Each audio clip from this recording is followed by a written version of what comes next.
Okay, so we're going to create a picture of Plymouth Hoe, and we're going to do it in the style of Jeanette Carlstrom and Ted Harrison, and we're going to have something that's really bright and bold and using lots of line and pattern. So it's not going to be exactly like Plymouth Hoe, but it's going to be in the style of, and it's going to be bright and cheerful. So we're going to give it a go. So I'm going to start down at the bottom here.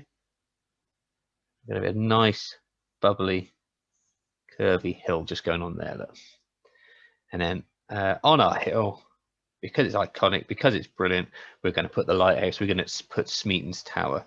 Smeaton's Tower is fantastic because it's got this lovely curvy base at the bottom of it, which helps it stand up nice and strong against the wind. And then I'm going to try and do an identical one on the other side. Nice broad base, so it stands up nice and strong. Look, there we go. Again, it's not exactly like the real hoe, but it's lighthouse, but it's clear enough. And then I'm going to put top part on there, and then up here, add the part where the light would have shone out of. And at the top, we're going to add the roof. Now the roof's quite interesting because it's not a perfect curve. It's kind of like a bit of an ice cream, really. So I'm going to start there, and I'm going to curve it out like so, and then I'm going to do the same on this side as best I can. Look, there we are. That'll do. Now, what makes the lighthouse? The lighthouse is obviously dividing up into its red and white stripes. So I'm going to do a line there, and a line just there. And at the top, I'm going to divide this part into 3 sections. So I think technically it might be octagonal at the top, but that'll do for this.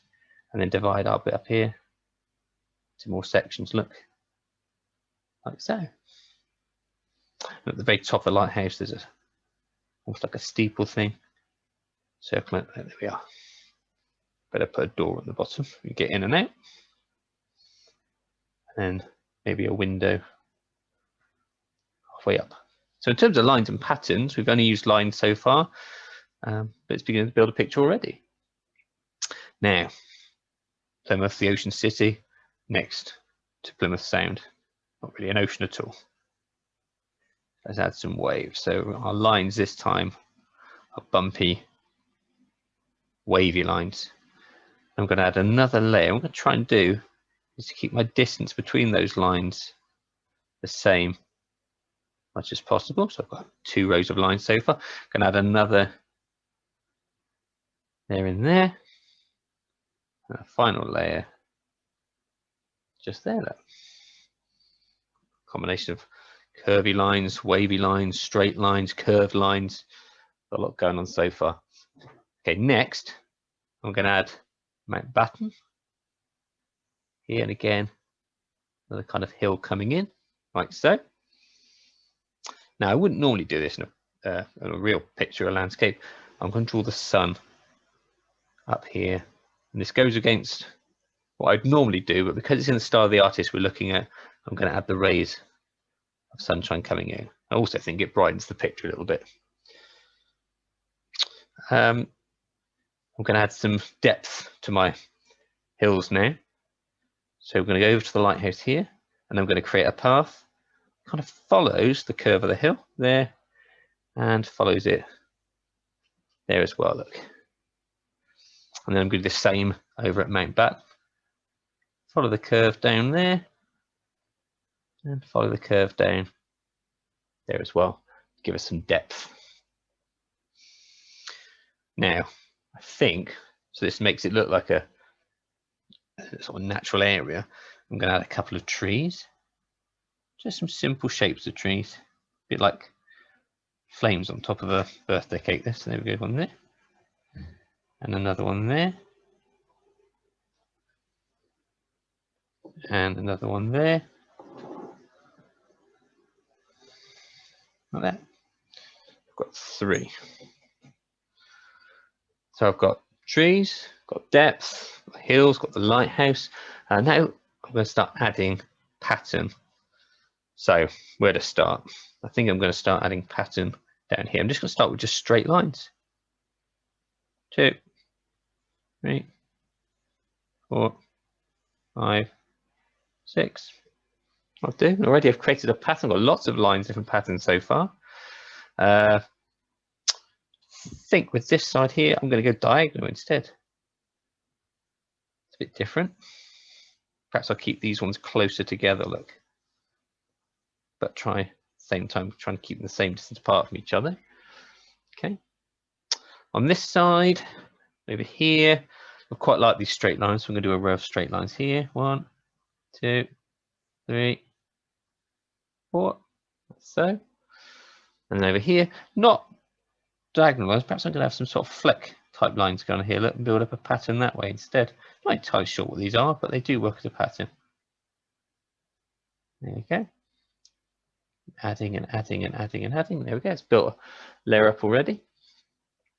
And one thing I saw on one of the other pictures was the artist who did this, and they drew sort of simple flowers to fill the area with. So I'm going to do the same. My flowers are going to be very, very simple. There's going to be a circle in the center, and then petals around the outside. Look. 1, 2, 3, 4, 5, 6. 1, 2, 3, 4, 5, 6. 1, 2, 3, 4, 5, 6. 1, 2, 3, 4, 5, 6. 1, 2, 3, 4, 5. I need 5 that time. 1, 2, 3, 4, 5. Flowers on the hill, lines. Now the final part I'm going to do is the pathway, which I'm going to add lots and lots of circles if there are stones, perhaps leading up to or away from the lighthouse. Now this bit's going to be probably a bit fiddly because there's going to be a lot of them.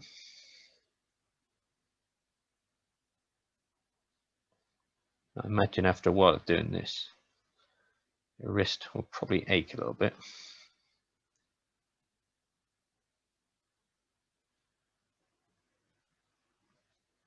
Mine is already.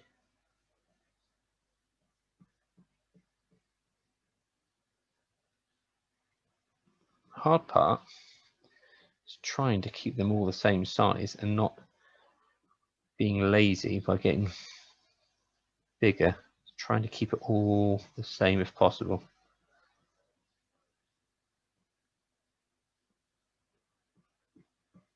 Because that's part of the focus about repeating patterns.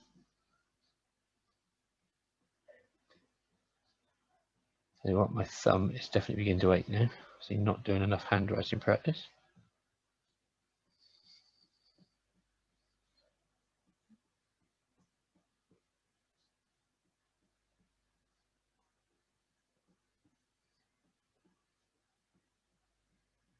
Nearly there. A centimetre left at the bottom of the page.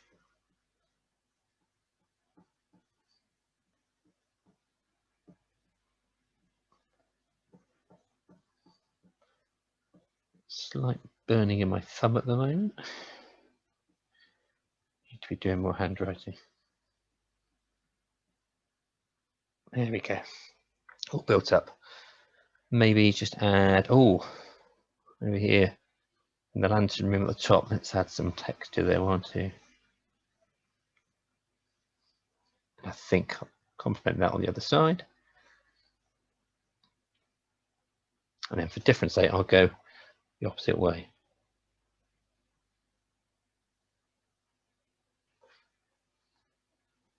Now, what's missing?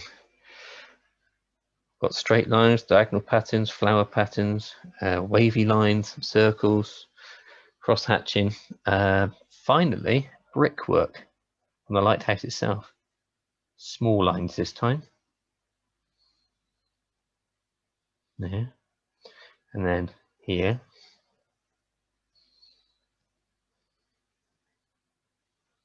Here we go. And then to make it like brickwork, I'm going to divide that up into parts like there. And then halfway between each of these, I would do a line there, there, there, and there, there, there, there, there, there, there, there, there. And here, 1, 2, 3, 1, 2, 3, 1, 2, 3, 1, 2, 3, 1, 2, and there, 1 there, 1 there. maybe a little bit of a line inside the door to add some 3-dimension to it. Same here and here. I reckon in terms of lines and patterns,